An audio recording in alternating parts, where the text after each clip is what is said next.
Hello, my name is Jason Holmes. I'm a regional livestock specialist with the LSU AgCenter, Northeast Louisiana. Today we're going to be talking a little bit about defining a breeding season, the importance of defining a breeding season, and then carrying that a step further in terms of what is one of the tools in terms of estrus synchronization that we can use to help us move into a tighter breeding season, or actually defining a breeding season in your herd. So whenever we're talking about just the importance of doing that, there's several things that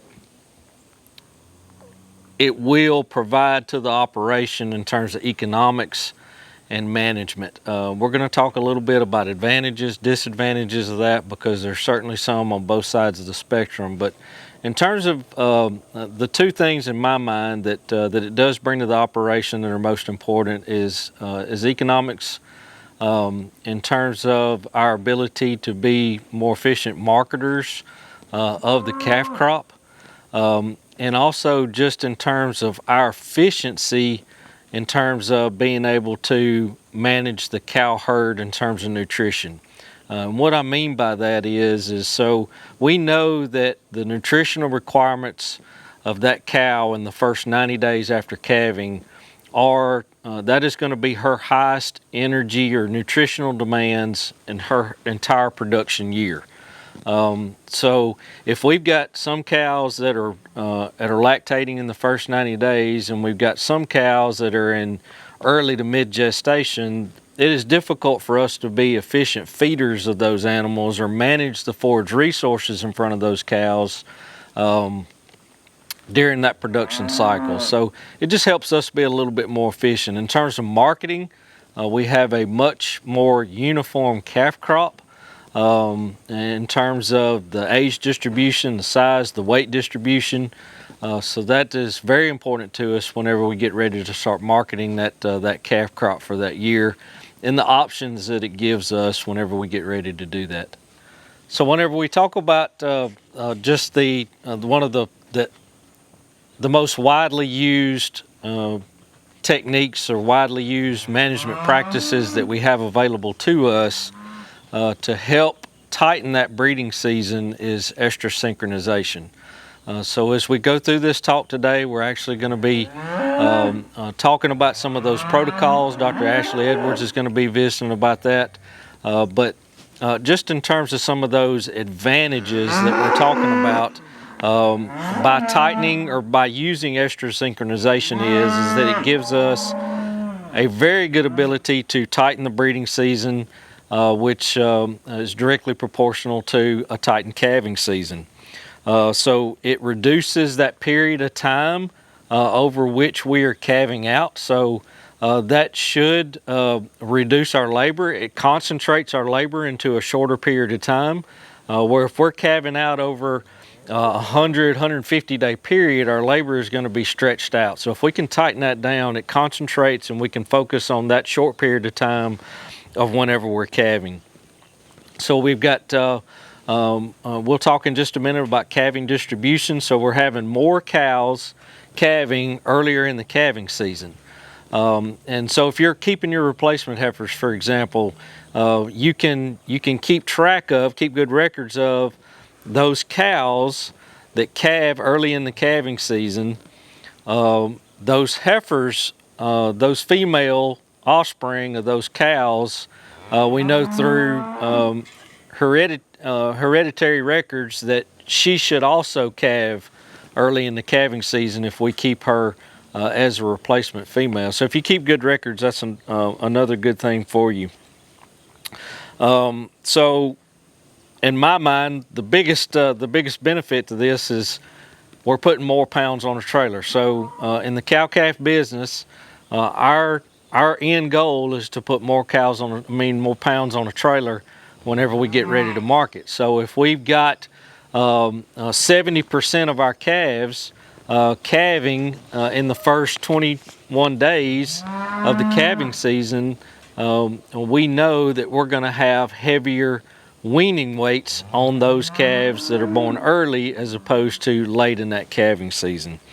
So I'll give you an example of just in terms of dollars and cents. This is a scenario that I just typed up that may may help you a little bit in terms of dollars and cents. So if a calf is gaining about 2 pounds a day while on the calf, let's say that calf weighs 85, 90 pounds.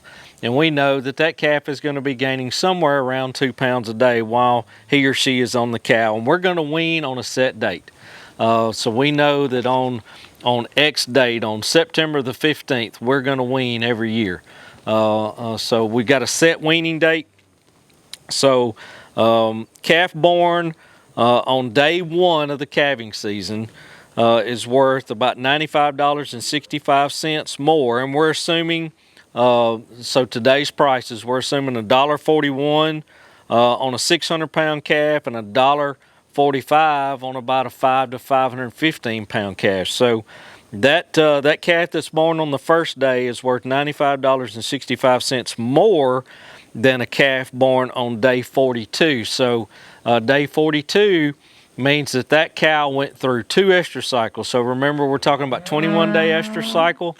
So that cow went through 2 estrus cycles before we actually got her bred. So that cow born on day 42 of the calving season is definitely going to be worth less in terms of dollars and cents because of the pounds that we're getting on that calf that is born on day 1. We know that we're putting more pounds on the trailer, which to us in the cow-calf industry is directly proportional to how much that check is whenever we get paid for those calves.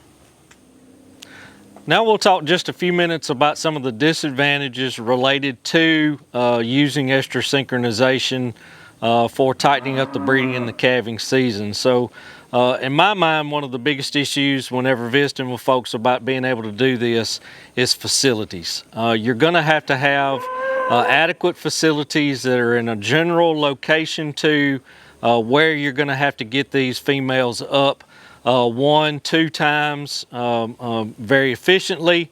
You've got to calculate your risk into whenever you're moving those cows around and potentially you're moving some of those calves around. You know that there's risk involved in that. So facilities are a must. I realize that not everybody has that luxury to have good facilities. So that is, in my mind, one of the biggest disadvantages of being able to do that.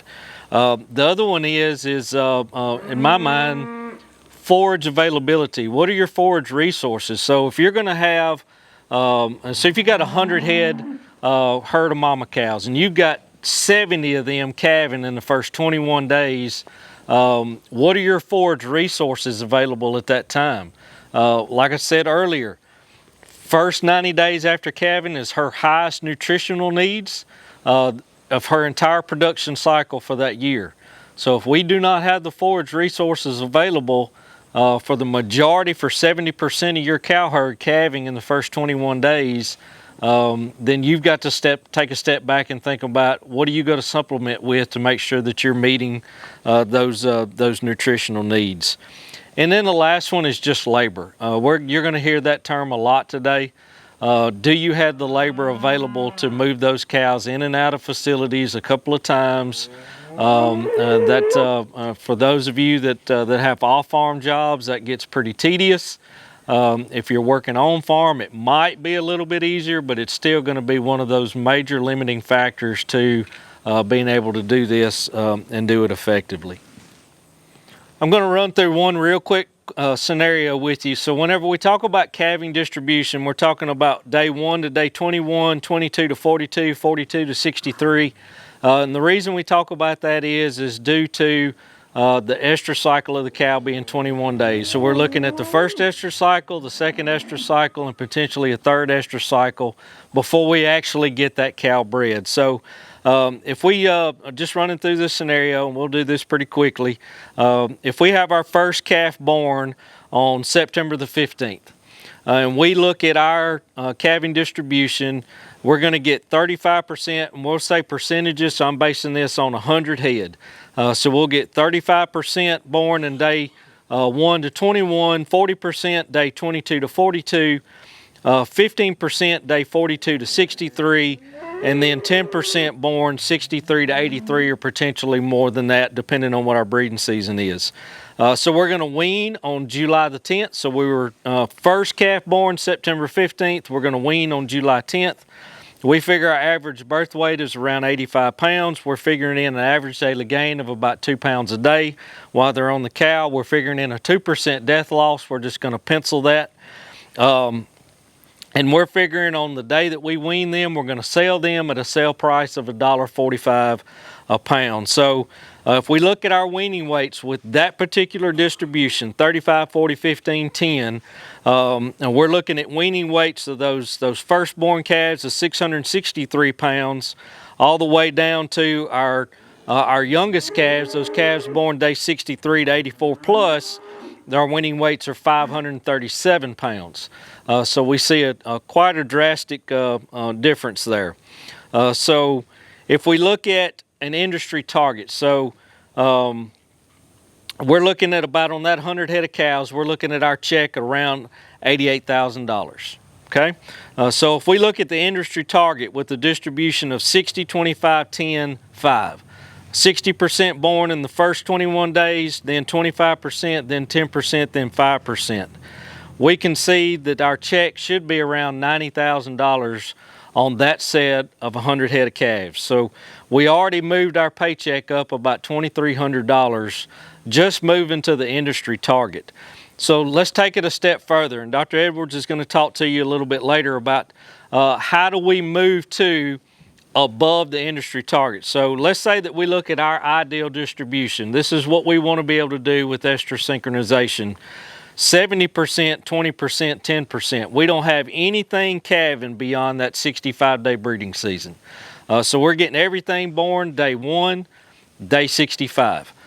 70, 20, 10. So if we can do that, through synchronization, through estrus synchronization, that would mean an extra $3,500 in our paycheck just by moving everything into that first 65 days of calving. So in closing, what I just challenge you to do is number one, you've got to look at all of your resources that are available to you. You got to look at your forage resources. You got to look at your labor. You got to look at your facilities. All of those things are going to play into your decision making. I just encourage you to consider it. It's a really efficient way. If you do not have a breeding season, this is a really efficient way for you to get one defined. If you do have a breeding season, you're just looking to tighten that up. You want to be able to calve all of those calves in a shorter window of time. I encourage you to look at estrus synchronization with natural service. We're still using our same bull battery that we would use if we were not using estrus synchronization. So it's a really good, efficient opportunity for you. I encourage you to take a look at it, and please give us a call if you have any questions.